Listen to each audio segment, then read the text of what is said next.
And we are live. CEO Wisdom Pod with Lynn Fernando. She is co-founder and co-CEO at EMBA Ventures and REV Advisors. Really glad to have Lynn on. This podcast brought to you by podbuyer.com. If you want to start, scale, or get invited to podcasts, to get insights, to get great guests like Lynn, to get subscribers, and even to get clients, start a podcast with podbuyer.com. Lynn, I'm glad to have you on. Can you tell us a bit more about yourself and your business? Yes, honored to be on this podcast with you. Yeah, just really quickly, I spent most of my career, almost 20 years, in marketing and advertising at big, blue chip companies, Fortune 100, Disney for over 13 years, and Amazon. And I am now venturing into venture capital, the startup world, and my day-to-day consists of helping, growing and emerging startups, as well as the big companies, just scale and grow their marketing teams and help them a lot with their strategy, leveraging obviously the playbooks that I've received from, the big companies like Disney and Amazon. It's what I think is my purpose and my passion, and I'm just really excited to, think about ways to help a lot of different companies scale and hopefully grow. So yeah, I'm really excited to be able to do that in this next chapter of my career. Good job. What insights did you learn from working at this magical company that is Disney? Gosh, I've had such a great career at Disney. To be honest, I went through so much change in the time that I was there.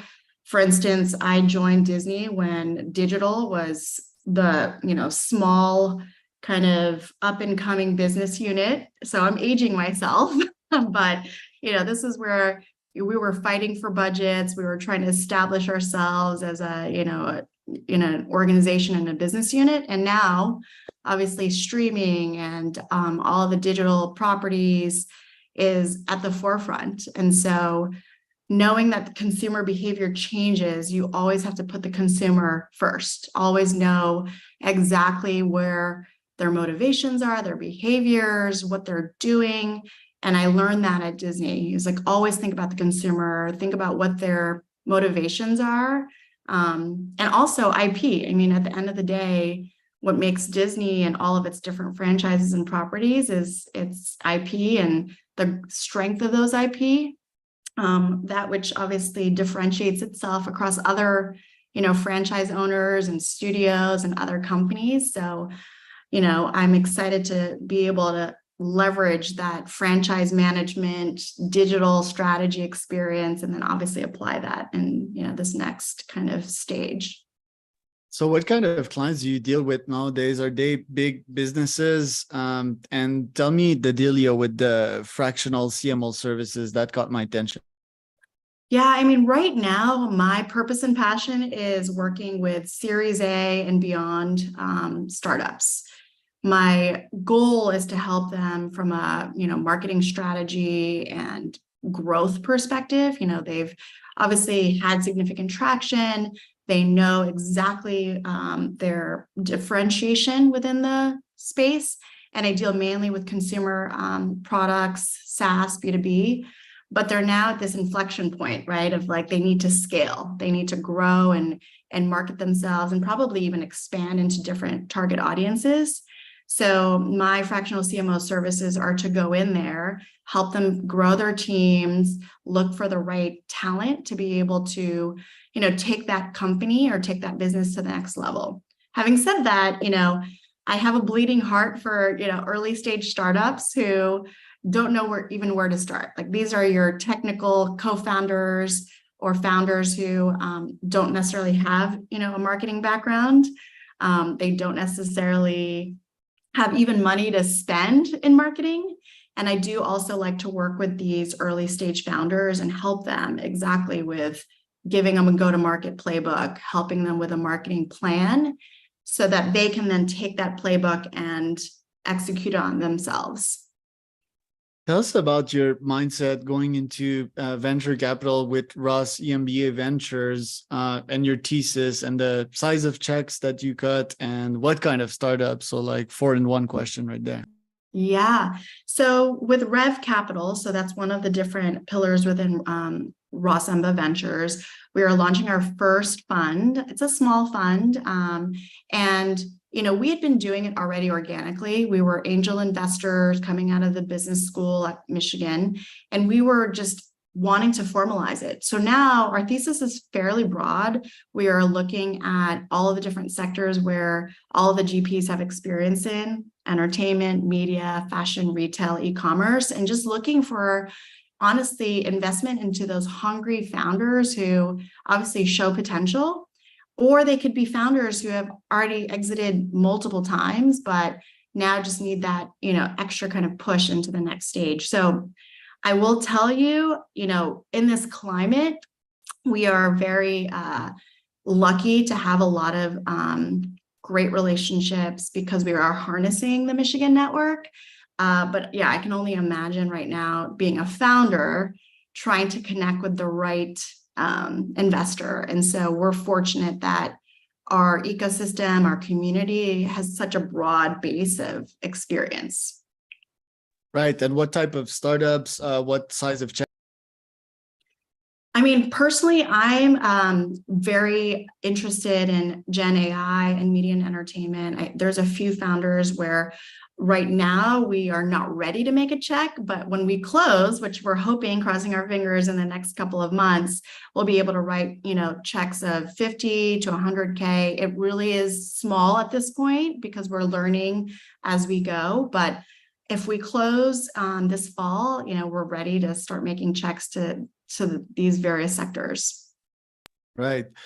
And yeah, in the US, these are small, but like, let's say market like Latam or India, these checks are huge. I think that's an area I'll be aiming the next couple of years. I'm really bullish there. I'm also really bullish on Gen AI. Tell me about like what you've been building. I'm always impressed with your Zoom backgrounds. That looks super realistic, made with Mid-Journey. Like, yeah, that's an amazing house there. What are you building? What kind of systems are you building with Gen AI nowadays to get more clients or look better or, just have fun and be creative? Yeah, I mean, gosh, with AI exploding in the last, year, even though it's been around forever, as a marketer, I leverage it a lot for automation and obviously simplifying a lot of what I do as a marketing and a fractional CMO. It's interesting how it accelerates speed to market, obviously, as far as thinking about even social media, creating assets, like my background. I know a lot of people are like, where do you come up with these things? Even pitch decks, honestly, like as I'm thinking about people's pitch decks, you can create that, simple pitch deck with just the right prompt and the right kind of messaging and language. What I'm seeing, which again, I'm really bullish on as well, is a lot of these up and coming founders in Gen AI where it's like text to animation, text to video, like that is on another level. When you could come up with a story or some kind of like, imagine X and it creates it on the fly, that is where I think we're the most bullish as well. Definitely check out MovieBot.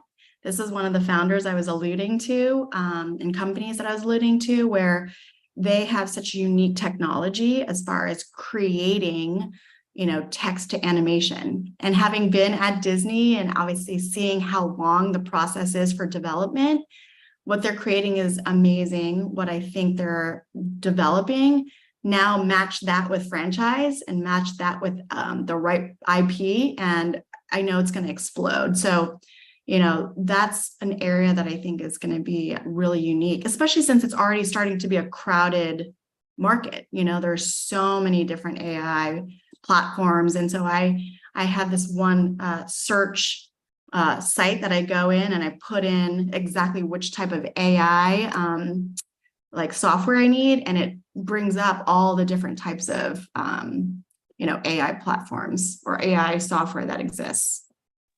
Last question for you. How can we get more women founders? Oh, gosh. Well, the other side of my brain is really excited about our nonprofit foundation called Tech Girl Foundation. You're probably one of the first to hear about this, but our mission there is to level the playing field for women founders, especially women in tech, where only 2%, as we know, are actually getting access to capital.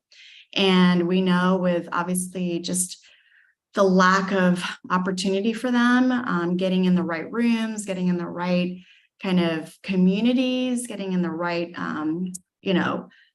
areas, that we are providing them with the tools, the access, the resources through grants, scholarships, and then we're also creating these bespoke experiences that will hopefully provide underserved women founders that access to capital. So I'm hoping, that 2%, along with many of our partners and benefactors, will increase hopefully over the next year.